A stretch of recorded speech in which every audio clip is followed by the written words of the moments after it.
This is the DP Daily Download. We took the show. We're just chopping it up. Gave you the best parts. The best we could do is this. And it's available now at podcast1.com and on the DP Show app. Today on the DP Daily Download, Mark McGwire talks about his chances of getting into the Hall of Fame. Chris Webber tells some great stories, including one about John Stockton and a minivan. Sports Illustrated's managing editor Chris Stone discusses the choice of LeBron for Sportsman of the Year. And Florida State Heisman hopeful Dalvin Cook interviews me. And make sure you tune in tomorrow for former NFL quarterback Drew Bledsoe. Enjoy.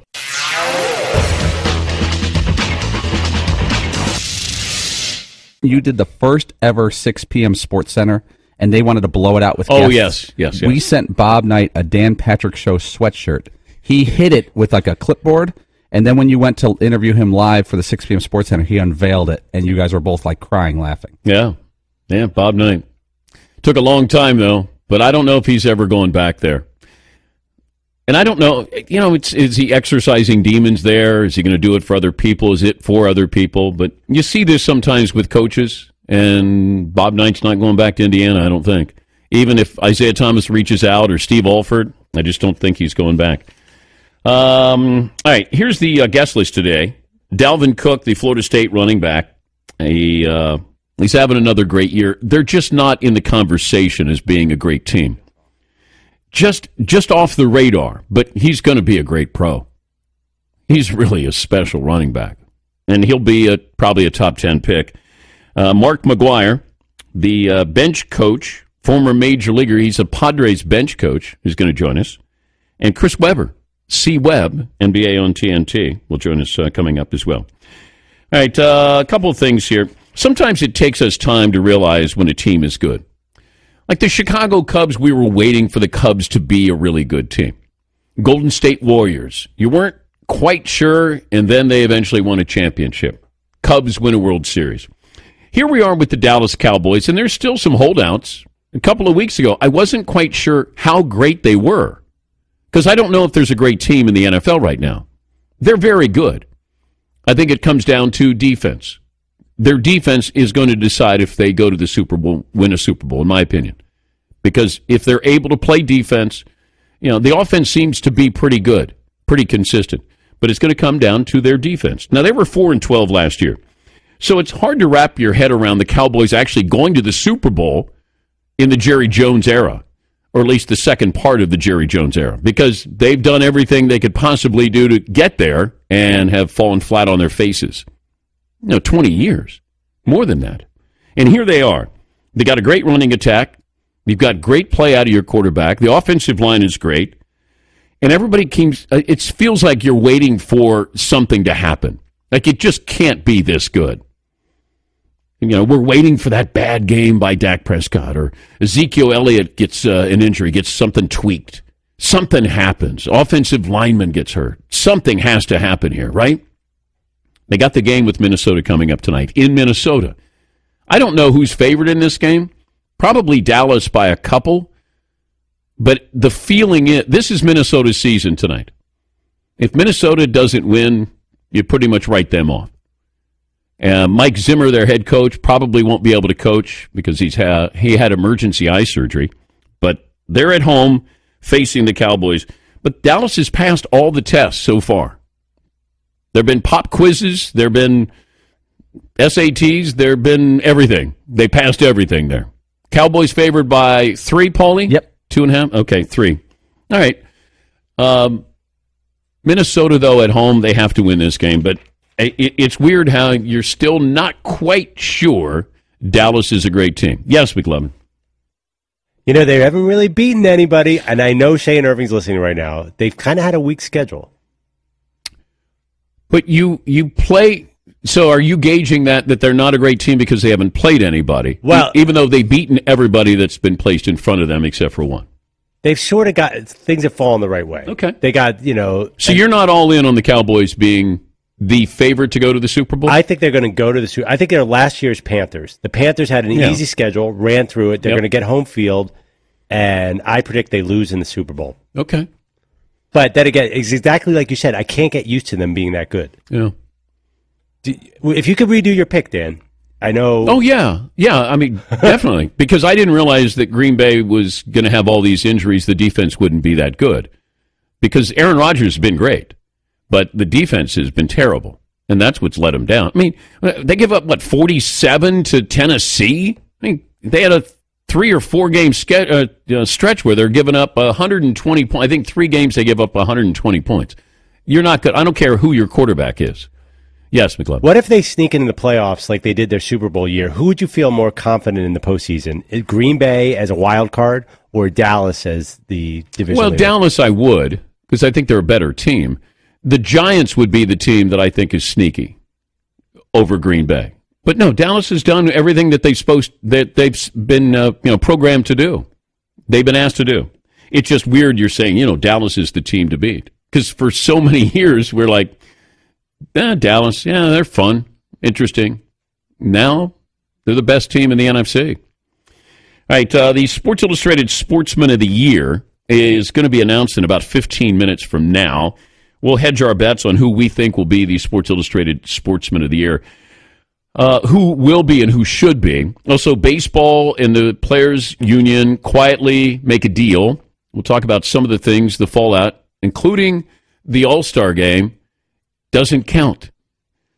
We'll talk about that with home field advantage with the World Series. Smokeless tobacco made an appearance here because that had been on the radar for the commissioner, Bud Selig, for a long time. And they got rid of it in the minor leagues.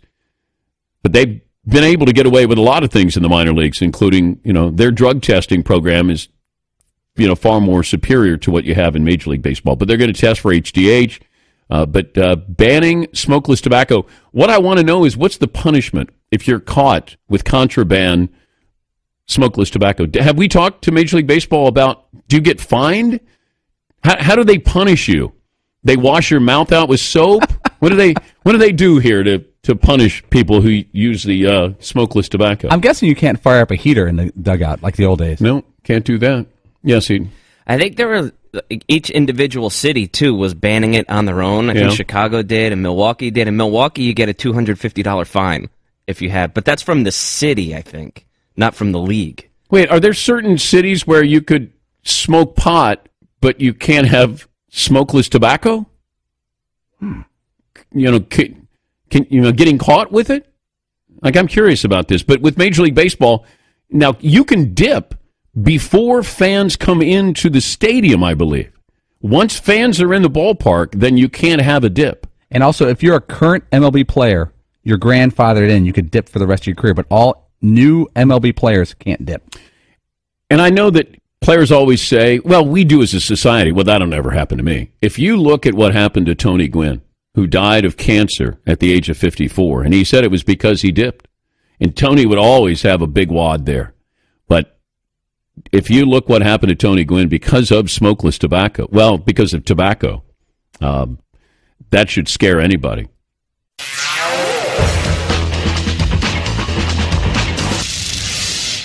Sports Illustrated naming LeBron James again Sportsman of the Year. Chris Stone, part of the process. He is the editor-in-chief, Sports Illustrated. Chris joins us now. Chris, thanks for joining us.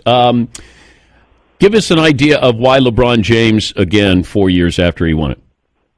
I think it really goes back to, there's a bunch of factors here. We start with performance, and it's not just winning the championship. The backstory of coming back to Cleveland in summer of 2014, his home region, what superstar in his prime has done something like that, and vowing to bring one trophy back to Northeast Ohio. And that's really putting your neck out there a little bit. And he delivered on that promise, and he delivered on it in the most dramatic way possible, leading his team back from a 3-1 deficit and probably putting together the best and certainly the most important 3-game stretch of his career. Secondly, I think without Cleveland as part of this story, I think we're talking about the Chicago Cubs today. Yep. And, there's a very real connection between athlete and community here, and that's going to be elaborated on in Lee Jenkins' story that's going to be posted later today. But, that's an essential variable here. We talk about the Cubs drought, and it's an extraordinary story, and I'm almost certain it took extraordinary circumstances to choose someone else other than the Cubs here.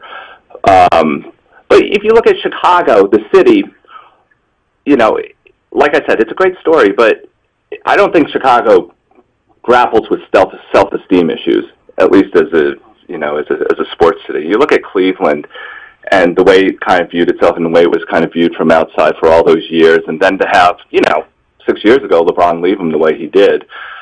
And then he comes back and he delivers a championship to a city and a region that really was championship-starved here. And a third reason here is, he lent a voice to some very difficult issues this year. He wasn't the loudest voice. He wasn't the only voice to talk about issues in a very polarizing year that extended beyond the political spectrum. I mean, extended into the sports realm. You can say that this year, in some ways, was the most polarizing year from a sports perspective since 1968. And he lent his voice to that discussion and, reminded people what a powerful vehicle sports can be. And, the influence that athletes have in advancing and pushing discussion around difficult, hard issues. Was Colin Kaepernick a candidate? He was not. I mean, listen, Colin Kaepernick was an important voice this year. But at the same time, this is an award about performance, too. And probably at its heart, it's an award about performance. And it would have been, look at the performances of the 12 people that you mentioned earlier. I mean, it's really hard. How could you choose Colin Kaepernick over any of those people? No, I just wanted to know if he was a candidate of social activism. And you're right. If San Francisco was 10-1 instead of 1-10, then maybe it helps him be a viable candidate. But then you also had Vin Scully on there, who is not an athlete, didn't play, correct, but sort of massaging that into being the sportsman of the year, which I liked Vin Scully as the sportsman of the year because we'll never ever have this again. To do what he has done at a high level, and I know you guys did a wonderful profile. Tom Verducci did, but I liked Vin Scully for all of these reasons. But to have a non-athlete in there that's something different for you, isn't it? It is. And I mean, you've had coaches in there, but this is an announcer. We've had an announcer, and I mean, have you ever heard someone say anything offer Vin Scully anything short of high praise or the highest praise? I mean, he'd be an extraordinarily popular pick. And, in other years, I think he would have been, there would have been a very real possibility we would have chosen Vin Scully. I think it just comes back to this year. I mean, look at it. 1 month, it seemed like there was this steady drumbeat throughout the year of extraordinary athletic performances, and it's just kind of hard to ignore that. I mean, we've talked about LeBron, we've talked about the Cubs, but think about the three U.S. Olympians: Phelps, Biles, Ledecky, Usain Bolt. There was a big internal push for Usain Bolt shortly after the Olympics. And, some of that might be recency bias, just being so awed by something that had happened in the last few days. But, there's another candidate, Jimmy Johnson, tying Petty and Earnhardt this year. I mean, every month we got a new watershed moment in sports, it seemed. Yeah, and I don't know what are we more likely to see, another Michael Phelps or another Usain Bolt? Boy, that's hard. I mean, Phelps, 28 medals? 28 medals. I know, but you can't be the fastest man in the world for 12 years. You just can't hold on that long, and Usain Bolt's been able to do that. I still think what Bolt has done is more incredible, and I find what Phelps done is mind-boggling. But, to be the fastest man in the world at those distances for 12 years, I mean, that's incredible. You know what's extraordinary about Bolt is that is it possible that Bolt has pushed the limits of what's humanly possible? I mean, I don't think you can say that about any of these other candidates. I mean, is it possible? Is it going to be humanly possible to run faster than Usain Bolt? I don't know, but it might be, Chris, it might be like Katie Ledecky, that she's swimming at such a pace that she's lapping people, and these are some of the best swimmers in the world. So I don't know. A great example of what is humanly possible. I mean, we don't. At some point, we're going to reach the limits of what's humanly possible, right? Yes. I think there's only so fast you can go, but I don't know if Usain Bolt has gotten there. Final question, though. The Danettes want to know if they're invited to the Sportsman of the Year ceremony. Of course they're invited to the Sportsperson of the Year ceremony. Wait. Paulie? We're rolling on that. Okay, because that's on the record. They haven't been invited for the last, I think, 8 years, Chris. So We were invited the last time LeBron won. Oh, you were? Yeah. Well, we showed up and they didn't. They didn't escort us out. I think when you showed up, and then some people at Sports Illustrated go, "Oh, hi, how are you guys?" I was handing out crab cakes the whole night. They made me hand out crab cakes. Lovely crab cakes. Yeah, adjusting the VIP list now as we speak. Oh! Don't put them on the VIP list. Just get them in the door, Chris. That's all they care about. That would be a monumental achievement for them. Well, it's on the record now. It's a matter of public record that they're invited. All right. Hey, I know you got a busy day. Congrats on another great year with Sports Illustrated, and good luck with the ceremony. Thanks so much, Dan. All right, and that's Chris Stone.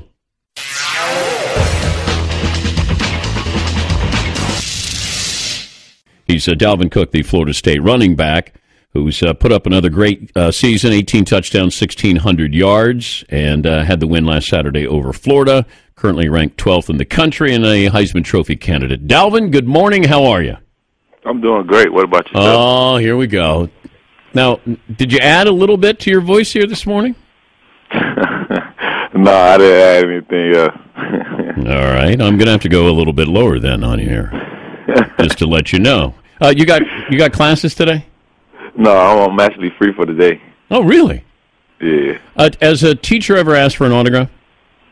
It has happened, but this year it hasn't happened. But like my freshman year and sophomore year, it happened. They asked for pictures? Pictures, yeah. Pictures happen a lot. Nobody's asking for game tickets, are they? No, they know we only get 4 of them, so they ain't asking for them. Favorite running back growing up? Favorite running back growing up? Let me see. That's a tough one. I could actually say Marshall Faulk. Is that who you pattern yourself after, or he was just your favorite running back? I actually patterned my game after him.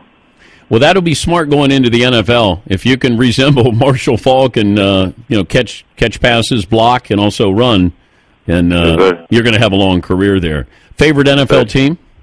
Favorite NFL team, Arizona Cardinals. Wait, how'd that happen? I don't know. I actually been watching. I'm not a receiver, but I've been watching Larry Fitzgerald for a long time, and I just like the way his game is, and he made me a fan. But you're from South Florida, right? Yeah, I am. I mean, you didn't care about the Dolphins or the Buccaneers? The Dolphins, I hear it all in my household a lot, but, I never just became a true fan of them. And you're not a Jacksonville Jaguar fan? No, I'm not. You're not alone. So you're going pro, right? I actually haven't made my decision yet. Well, let me make it for you. You're going pro. So there's your official announcement, Dalvin, that you're going pro. I would like to announce that Dalvin Cook is going pro. How's that? You all right with that? You got the decision. Yeah. I mean, you don't have to listen to anybody else's advice. Just listen to me. Go pro. You've done a lot of nice things for Florida State. We'll see you at the draft. I'll help you pick out a suit. And just don't do what Ezekiel Elliott did last year with his belly shirt. You don't have to do that. Now, whose advice? Why would you go back to Florida State for another year? Tell me that. I'll go back for the state. I love this university. I love everything we have going on here, and it's really like my second home. Basically, I done became so comfortable here with everything that's going on around here. Man, I love it. That didn't sound sincere at all. You're ready to go pro. You rehearsed that, didn't you? I did rehearse it. Now, I also heard that you have a class assignment that maybe I can help you with. What is the class assignment here, Dalvin? My class assignment, I got an interview. Okay. A person from the media. Okay. And I got to ask you a few questions. So, all right. Whenever you're ready for these questions, I'm ready. they coming. All right, here we go. You ready? He's Dalvin Cook, Florida State running back. He's headed to the NFL, joining us here on the Dan Patrick Show. Okay. Okay. If you weren't a sportcaster, what would you be doing for a living? I would be probably an interior decorator. Okay, I got you. That's pretty decent. Yeah. All right, which is tougher, radio or TV? TV. TV. See, radio, you get to talk, and you can talk for a while, whereas TV, you might have 15 seconds or 20 seconds or 40 seconds, whereas radio, it's a 3-hour show. When I do Football Night in America, I'm only talking in short bursts there to ask a question to somebody. So it's tougher there, plus everybody's watching you do it, as opposed to radio where they just listen to you do it. Got you. Okay. Got you. All right. All right, next question. All right. Who is your best running back in college football? This year? Yeah, this year. Now, Lamar Jackson's not considered a running back. He had the quarterback collar. Okay, he's a quarterback. He looked like a running back when he played against you guys, though. He definitely looked like a running back. I'm a fan of him. Would you give him the Heisman Trophy? I would, man. Yeah, he had a great year, man. Better than you? He had a great year. He definitely did. I won't say better than me, but... Okay. If you ran a 40 against Lamar Jackson, who's winning? It'll be close, man. I don't know how fast Lamar is, but I know he's fast, but it'll be close. Okay. You'd be my running back this year. See, great answer. Yeah. Great answer. Yeah. Well, Christian McCaffrey didn't have a great year where I would have taken him, but, you know. Like last year, Christian McCaffrey, you'd have been okay with that, wouldn't you? Yeah, I'd have been okay with it. Okay. All right. But you're my running back this year. Okay, great answer. And I may draft you next year on my fantasy team when you're in the NFL. Okay, what's your next question? What's your next question? I got the next question. If you could only have one, would it be a great voice or a great hair? Man, I'm lucky to have both. I'd say the voice. You know, the voice never leaves you. Hair, I could always get a hair piece there, you know, or wear a hat. But the voice, I mean, this is just magical. This is a gift from God here, Dalvin. Like your speed is a gift. This is a voice right here that's a gift. I got you. Yeah. I got you. All right. What else you have? All right. What advice would you give athletes on how to be better on the air during interviews? I think tell stories. Now, I know what happens. Sometimes you'll say something and it could be controversial, and then people criticize you. Or if you're honest, then they'll criticize you. You have to get to a point where you're comfortable telling a story, letting us inside a little bit, and having a sense of humor. So if you're able to do that, be interesting. That will help you. Okay, All I right. got you. All right. Okay, I got my last question for you. I know you got the Heisman. You got one Heisman vote. Yeah, so, I do. Yeah, I do. Yeah. I just want to know what you're doing with it. I'm struggling with this, Dalvin. I really am. I'm going to wait till this weekend. I don't have to have my vote in until Monday. Now, are you trying to bribe me that I would vote for you? I want to know if I got to send some cookies, what I got to do. Cookies. How about your shoes from your final game? How's that? See, that's whatever you need. I got it for you. Well, I'm just saying that would be a nice addition to the man cave. You can't buy my vote, Dalvin. You can't. I got you. Yeah, other media members might be bought, but not me. I'm struggling with it because I think it was Lamar Jackson's, but then he didn't look good. You know, the team didn't look good against Houston. They lost a couple of games. He's pretty incredible, but I think Deshaun Watson got lost in the shuffle here, too. I think he's been pretty incredible, too. Yeah, Deshaun been playing good football. He's been playing good football. Yeah, it's tough. It really is because I think it was Lamar Jackson's to lose, and I think in a lot of voters' eyes he may be losing it right now. But I don't know who is going to be that guy. If Watson has a great game this weekend, you know, he could elevate himself. Baker Mayfield at Oklahoma might be one of those guys in the top 5.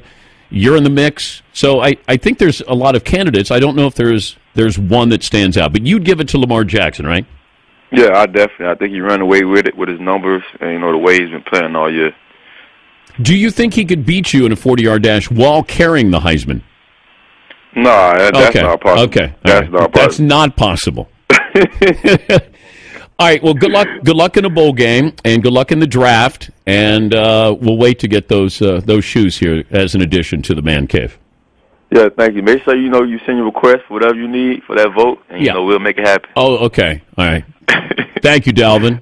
All right, thank you. All right, that's Dalvin Cook, Florida State running back, headed to the NFL.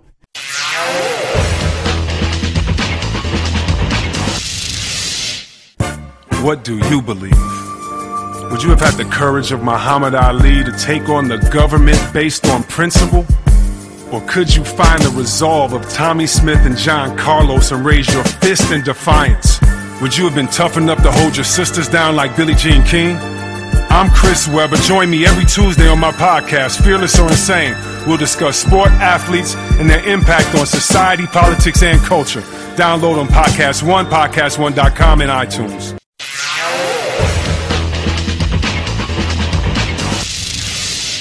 Mark McGwire shared the honor. What was that, back in 1998, Paulie, with Sammy Sosa? Mm-hmm. Mark McGwire, the Padres bench coach. He joins us now. Mark, how are you this morning? Dan, good. How are you doing? Do you still long time no talk. Do you still have the toga from the cover, that photo shoot with Sammy? I don't think so, no. I think they kept it. It was a wardrobe thing, so they kept it, I think. Yeah. If I walked into your house, would I be able to tell what you did for a living? Yeah, my office, sure, yeah. It's, when I built this house 10-plus years ago, prior to building this house, if you walked in my house, you wouldn't even know I was a baseball player because I had no memorabilia whatsoever. But my wife talked me into taking the stuff out of storage and put it up in the office, so when people come over, they can see what you did. So, there's stuff in my office. Yeah, you know what I did throughout my career. Why didn't you have anything up before? I was never a fan of trophies. I mean, you can go back to ask my parents back when I was a young kid, starting soccer at 7 years old and getting trophies and stuff, and I just never was a fan of that. I just loved playing games of whatever sport we played at that given time, and soccer was first, and then they went on to baseball and basketball and golf. Loved golf. I won a high school tournament in golf as a sophomore. I quit baseball as a sophomore in high school to play on the golf team. So, it's just I wasn't a fan of having it up in my room, and it's just something like that. When I got older and started getting these awards, I just kept them in storage, and sure enough, my wife talked me out of putting it in the house. So. But did you love baseball, or you were just good at it and continued to play it? Because you said you quit in high school. No, it wasn't my first sport that I loved. No. I think probably golf was my first sport. Yeah, definitely. My dad had us playing golf at 5, but the first team sports we played were soccer at 7. I played baseball. Yeah, I was good at it. My first love in baseball was being a pitcher. I mean, that's all I wanted to do was pitch. I mean, I hit home runs. I mean, shoot, my first at bat in the Little Leaguer was a home run.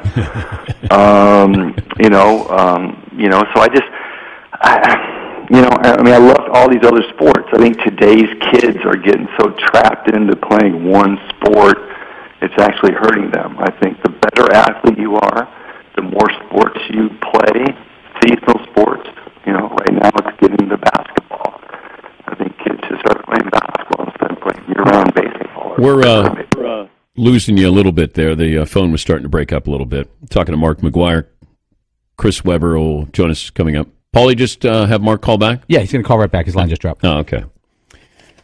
Yeah, I didn't know if there was a bigger reason for him not having his memorabilia there, and then his wife saying you should have it up there. But one of the reasons why we want to have Mark on is he's getting another shot at the Hall of Fame. There's something called Today's Game Era Ballot. And the ballot's part of the changes to the election process announced by the Hall of Fame back in July. It includes 5 players, 3 executives, and 2 managers who made their biggest impact from 1988 on.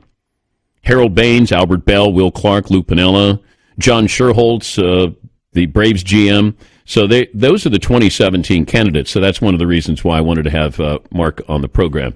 What's the best piece of memorabilia you have? What would surprise me? Shoot. Oh, surprise. Oh, my gosh. My Pope picture meeting John Paul II. I got a picture with him, and he gave me this. It was just. I got to meet him in the winter of '98 in St. Louis, and flew back there. And he was really good friends with the head of the Archdiocese in St. Louis. Did he know about the home run chase? Yeah, he was a great baseball fan.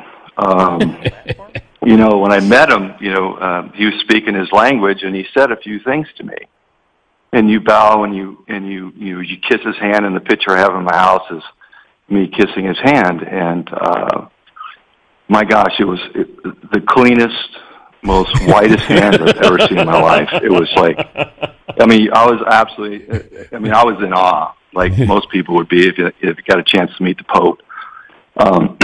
So, he said a few things to me, and I said, obviously in English, and I said, it's a great presence to be in front of you, and thank you for meeting me. And about 3 or 4 years later, I ran into the head of the Archdiocese in St. Louis, and he goes, do you remember me? I said, yes, absolutely. And he says, do you remember what the Pope said to you? And I said, no, I didn't understand what he said to me.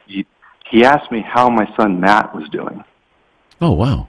And it was like, I was totally blown away. I was like, wow, that's really cool. So he was totally paying attention to the home run race. So, yeah, I think that's something that, I hang very proudly in my house, yes. He's Mark McGwire, the Padres bench coach, and he's on this new ballot. It's called Today's Game Era Ballot. Do you understand this new ballot that they started, they came up with back in July for the Hall of Fame? Do I understand it? A little bit, yeah. I'm totally honored. Last year being my 10th year and final year to be on the ballot for the writers. I'm absolutely thrilled that I get another opportunity to maybe get a chance to get in the Hall of Fame. And I know there's 16 people that get in a room and they vote, and you have to come out of there with 12 or more votes to become a Hall of Famer. I know there's a great list of players, front office people, along with Bud Selig, that have been instrumental in this beautiful game of baseball. So we'll find out someday soon, real soon. Would you vote for you? You asked me this question a long time ago. Was it 4 years ago? Mm-hmm. And sort of caught me off guard. And I sit back and I realized if you look what I've done in the game, I totally understand why I'm not in the Hall of Fame right now. Mm-hmm. But if you look at the pure numbers and what I've done, yes, my numbers are Hall of Fame worthy. Yes. But are we getting closer to that part of the game, Mark, though, where there is forgiveness, understanding, and putting everybody in together and then matching your stats with contemporaries? Well, it's a little tough because the way they're looking at stats today is totally different than what they were looking at stats, 40 years ago, 50 years ago. Yeah. There's the sabermetric stuff they're looking at now. If you look at pure stats and what I've done in the game, the rookie record at 49, the fewest at bats to get to 500 home runs in the history of the game. The one that I love is, 10 at bats I hit a home run, and that's a first in all of baseball, the history of baseball. On base percentage just under 400. My OPS was just under 1,000 for career. I've done a lot of things in this game. What I did in '98, what I did for after the '94 season, and still to this day, people stop me on the street and say that you're the reason why I watch baseball. It's because what happened, the strike in '94 and carried on into the '95 season. People didn't like baseball at all. And thank God they came up with an agreement yesterday. But yeah, my numbers are Hall of Fame worthy. But I totally understand what's going on, and I'm not naive about it. But we'll just see what happens. Yeah, that's where I'm just not sure how everybody's going to be judged, and I don't know how the voters are going to judge. And if you can put everybody in under this big umbrella and say, I'm going to judge you guys separately. with your era. I mean, it's hard to do. Well, yeah, you're right, and that's the era. I mean, everybody knows that's the era. So it's a tough task. I mean, I don't envy these writers at all, but that's what went on during that part of the era, and I think everybody knows it. And let's just move on. And if it happens, and the tide turns, and something happens, and so be it. But I think we all this great country of ours and this game is very forgiving. And, so we just take it at that. Yeah. Because Bonds, Clemens, they're guys on the outside looking in that I think that we're moving closer towards a little bit more understanding of it. I hope so. I guess. I don't know. So. I mean, that's just the feeling that I have. Yeah, right. That's the thing. I agree with you. I agree with you at that point. Yeah, definitely. Give me the pitcher you'd like to take a couple of whacks at. Current pitcher right now that you'd just like to say. Let me just sit dead red. It's 1998, Mark McGwire, and you're facing who? Dead red? Yeah. Oh, let me see. Syndergaard he'd be great to face. It'd be such a great challenge. Well, you faced Randy Johnson. Yeah, Randy Johnson. Yeah, definitely. But here's the thing: is we didn't have radar guns. There wasn't. You didn't look up after every pitch and go, "How hard this guy's throwing?" You trusted your eyes, and your eyes. Your eyes told you it was coming pretty hard. I'd love to face Kershaw. Oh, you would? Oh yeah, I'd love to face him.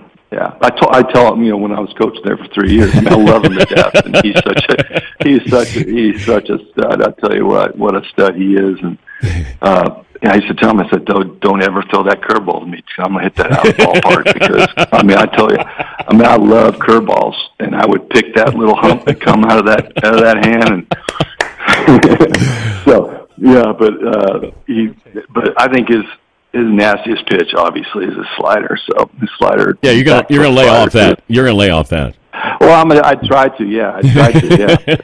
Yeah, I totally understand. But there's so many just unbelievable pitchers in the game today that just throw so hard. It's just, the thing is, though, it's just the harder they throw, the softer you have to be. And what I see is, as a coach, is the harder they throw, guys are swinging harder. Yeah, it's the opposite way. And but it just amazes me how all of a sudden you got kids that are just throwing 100 miles an hour. I don't know. I don't get it. I don't understand, and I don't think anybody understands how that's happening. But it is, and these kids there are training their eyes, and facing 100 miles an hour is nothing anymore.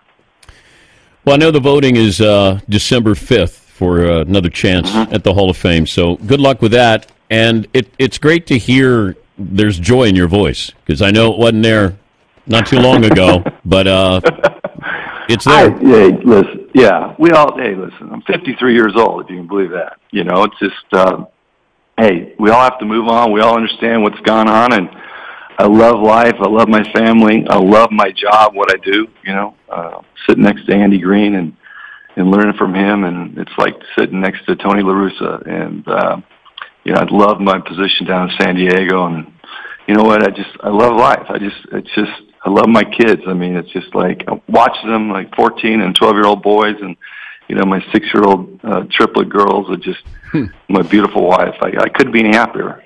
Well, good luck with the vote, and it's not the end of the world, I know it, but at least getting another opportunity. Yeah. And great to talk to you again, Mark. Yeah, till next time. All right, buddy. Appreciate it. Thank you. That's Mark McGwire.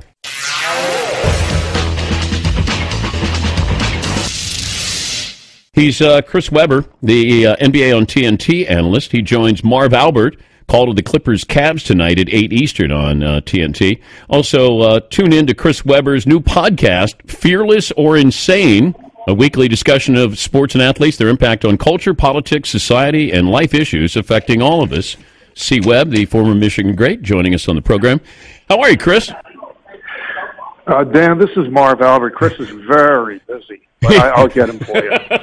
Wow. Let me see if I can. Wow. Hold on a second. Like Chris has a designated spokesperson there, and it's Marv Albert. Dan, hold a second. He's a little unsure if he wants to come on now. Okay, he said yes. Here he is. Don't tell me I don't have the best office in the world when Marv Albert answers the phone for me. How you guys doing today? I'm good. That's pretty impressive. You got a spokesperson, Chris. I know people in high places. You man. do.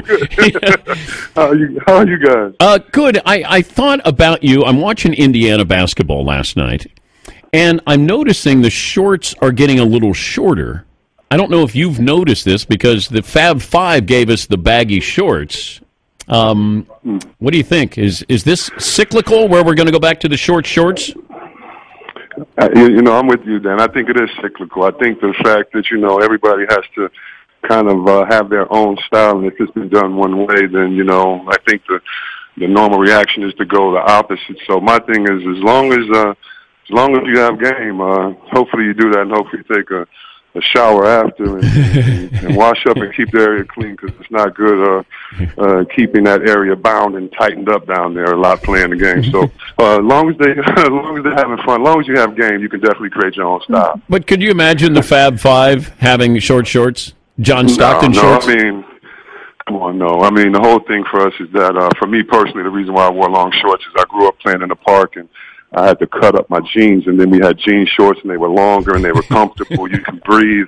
You might as well just go out there, and pretty soon guys are just going to start playing in the tights under their shirts and shorts and not even put their shorts on. If guys want to do that, I guess that's the new style. European fit is going from suits to uniforms, but hopefully they just have game while they're doing it, because if you don't have game like John Stockton and you're wearing tight shorts, you look like an idiot. Was John Stockton dirty to you? John Stockton was one of the toughest guys I ever played against there. We had a series in the playoffs. It was our first series in Sacramento, and we were playing against Utah, great Karl Malone and Stockton, and I felt that our team was in awe of them.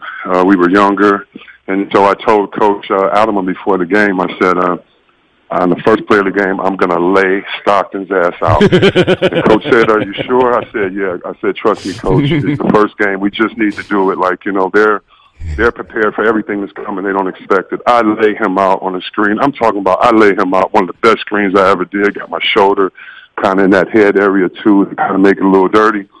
He pops up off the ground, pats me on the butt, and says, nice screen. Do you know how demoralizing that is? You know what I mean? So, yeah, he was one of the toughest guys, and I loved it, too. After that game, we would play him in the playoffs, and I would make rookies wait on the bus, and I would say, watch the baddest man in the world pull up. And they're like, what do you mean? They think I'm going to talk about, like, his cars and all this. And John Stockton would come to the game, literally in a minivan, pop his kids out, come in there, and bust us up. So, yeah, he's a bad man. Wherever he is right now, he's still a bad man. And he would show up, and he would probably have a plaid shirt on and, jeans or something, his hair parted neatly on the side. Look, he'd be so unassuming. He'd be a guy that they'd probably check his ID in other arenas.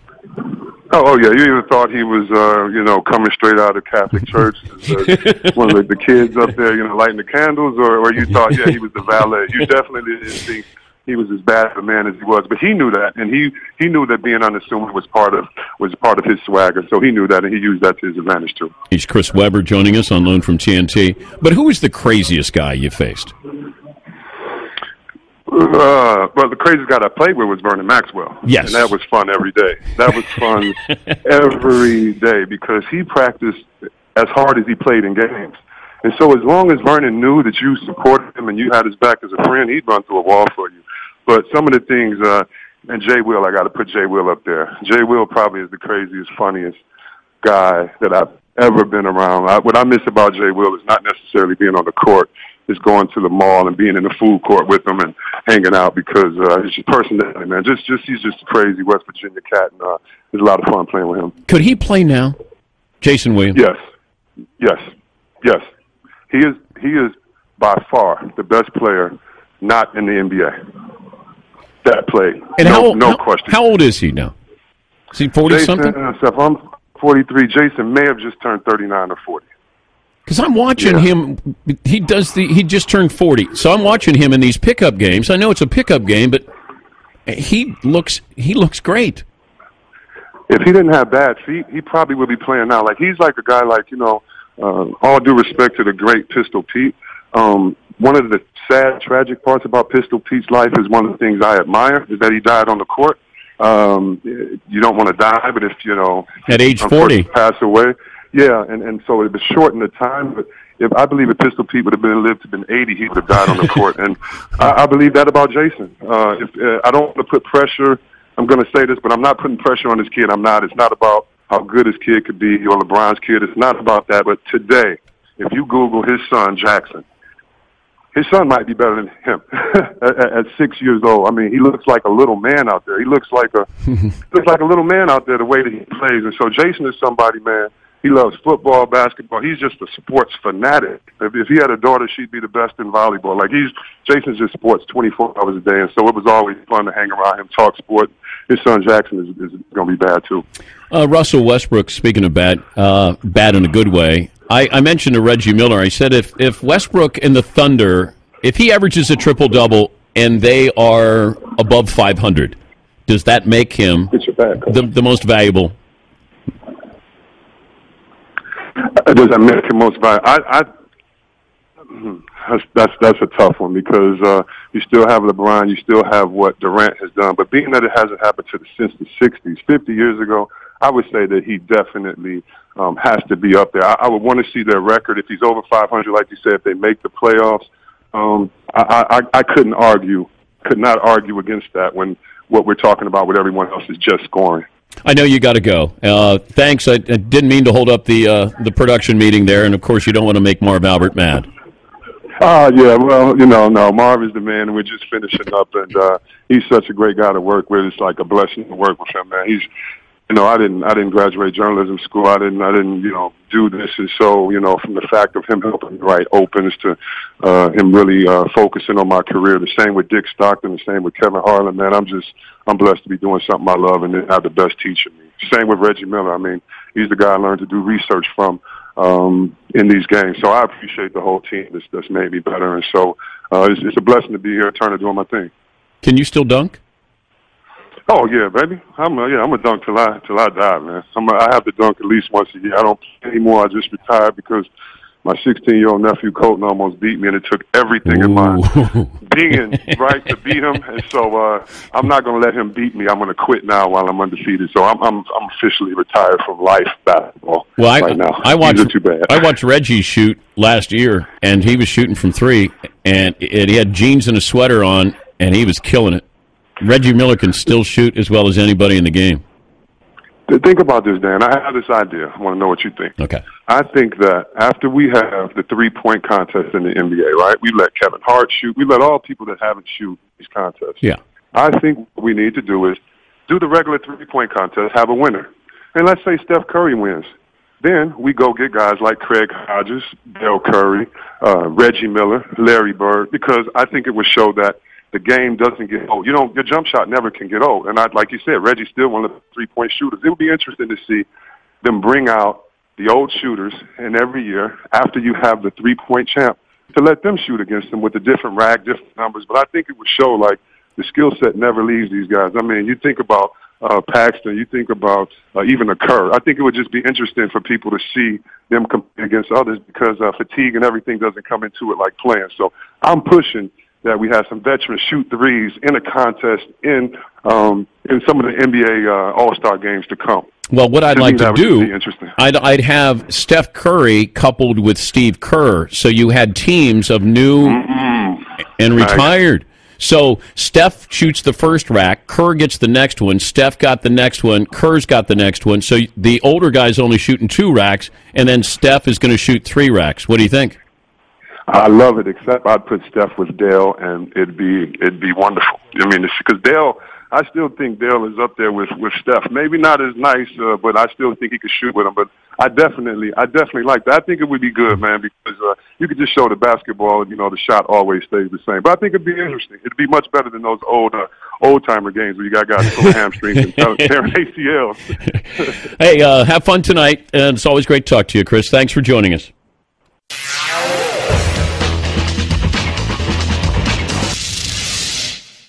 Stay tuned for 60-second AP News headlines. At Great Clips, we understand every minute counts. That's why Great Clips has online check-in. Save time every time. Save 4 minutes before your haircut. You can use your time machine. Where'd it go? Where did it go? Save 5. Take a quick shower. Hot! Hot! Too hot! Save 14 minutes. Call your mom. You know, let's call her back later. You get priceless minutes for free when you use Great Clips online check-in. Download the free app or visit greatclips.com. It's gonna be great. Oh, you're back! How was 1986? AP Update. I'm Rita Foley.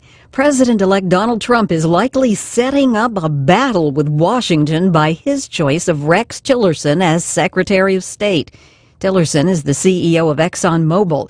AP White House correspondent Mark Smith on this morning's announcement. Announcing the choice in a written statement, the president-elect calls Tillerson the embodiment of the American dream and among the most accomplished business leaders and deal makers in the world. However, Tillerson's choice in the midst of a furor over allegations of Russian hacking to sway the election likely sets up a major confirmation battle. Tillerson has close ties to Russia, and that's causing some lawmakers of both parties to ask whether he's the right person for the job. In an accompanying statement this morning, Tillerson said he's honored by his selection and shares Trump's vision for restoring the credibility of the United States. The president-elect also considered Mitt Romney for the job, who says it was an honor to be considered. I'm Rita Foley.